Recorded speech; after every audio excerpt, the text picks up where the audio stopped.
अग्निपथ योजना को लेकर के लगातार विरोध प्रदर्शन हो रहे हैं और ये विरोध प्रदर्शन हिंसक भी हो रहे हैं और सबसे ज़्यादा टारगेट रेलवे को किया जा रहा है। ऐसे में मेरे साथ यूपी के एडीजी रेलवे पीयूष आनंद साहब हैं। सर, अभी तक जितना भी विरोध प्रदर्शन देखने को मिला है सबसे ज़्यादा टारगेट रेलवे को किया जा रहा है, तो यूपी में अब तक क्या क्या हुआ है और क्या क्या कार्रवाई हुई?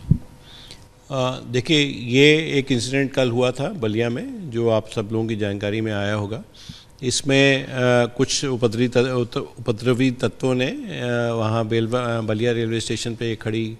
ट्रेन में कुछ डब्बों को तोड़फाड़ की थी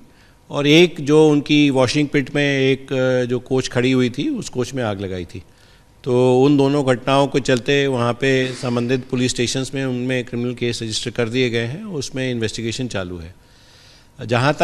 तक ओवरऑल ये जो एजिटेशन है इसको हैंडल करने के लिए, तो इसके लिए मैं ये आपको बताना चाहूँगा कि इसके लिए जीआरपी उत्तर प्रदेश ने और जो उसके सहयोगी संस्थान हैं, उत्तर प्रदेश पुलिस के जितने भी जनपदीय एसएसपीज़ हैं, पुलिस कमिश्नर्स हैं या आरपीएफ के ऑफिसर्स हैं या अभिसूचना तंत्र के जो अधिकारी कर्मचारी हैं, उनसे समन्वय स्थापित करते हुए एक रणनीति बनाई है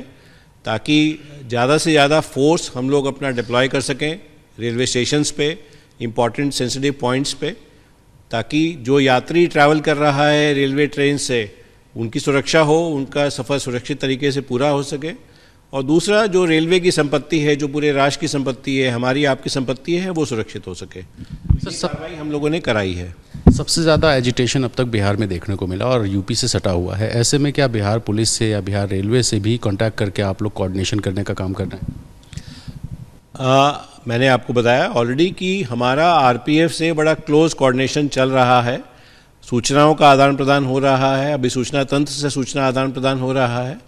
ये बिहार में निश्चित रूप से कुछ घटनाएं ज़्यादा हुई हैं, तो उसी बात को ध्यान में रखते हुए जो भी हम लोग संकलन करते हैं या आकलन करते हैं,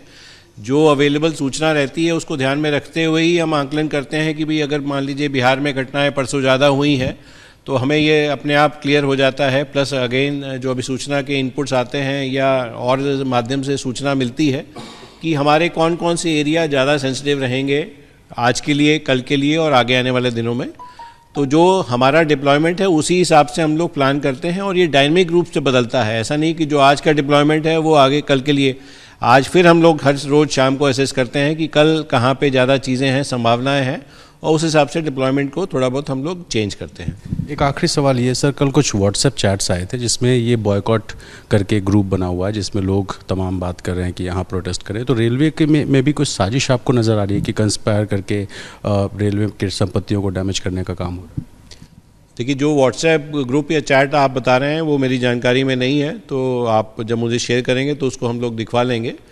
बहरहाल इतना ज़रूर मैं कहना चाहूँगा कि जो मैं समझता हूँ कि कोई भी आदमी जो देशभक्ति की भावना से ओतप्रोत होकर फ़ौज ज्वाइन करने की बात सोच रहा है, उसके लिए तैयारी कर रहा है, वो ऐसी किसी घटना में इन्वॉल्व नहीं होगा। भाई हम ये मान के चलते हैं कि भाई वो ऑलरेडी देश की सेवा करने का उसने मन बनाया है,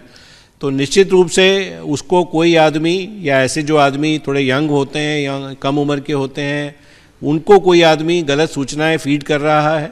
एक ये नई स्कीम आई है, इसके बारे में उनको पूरी जानकारी अभी नहीं प्राप्त हो पाई है, तो मैं तो ऐसे लोगों को सिर्फ यही कहूँगा कि भाई एक सरकार ने एक नई स्कीम लॉन्च की है,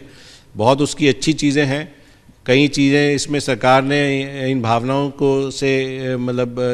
ध्यान में रखते हुए कई चेंजेस भी किए हैं, एज भी चेंज कर दी है। आज भी भारत सरकार में गृह मंत्रालय ने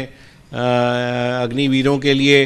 एज रिलैक्सेशन की बात कही है, पैरामिलिट्री में उनके लिए रिजर्वेशन की बात कही है, पैरामिलिट्री फोर्सेस में रिक्रूटमेंट के लिए।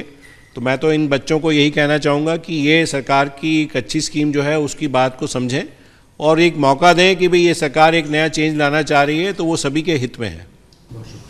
तो आप पीयूष आनंद साहब को सुन रहे थे जिन्होंने साफ कहा कि बच्चों की उम्र कम है और ऐसे में रेलवे आपकी संपत्ति है, उसको नुकसान पहुंचाकर आप अपना नुकसान करते हैं। इस योजना के बारे में पहले जानना समझना ये बेहद ज़रूरी है और फिलहाल यूपी में रेलवे में पूरी सुरक्षा की जा रही है और देखा जा रहा है कि कहीं कोई घटना ना घटित हो और जो भी लोग साजिश करेंगे यूपी पुलिस उन पर कार्रवाई ज़रूर करेगी। कैमरा पर्सन फैसल पठान के साथ रणवीर, एबीपी न्यूज़, लखनऊ।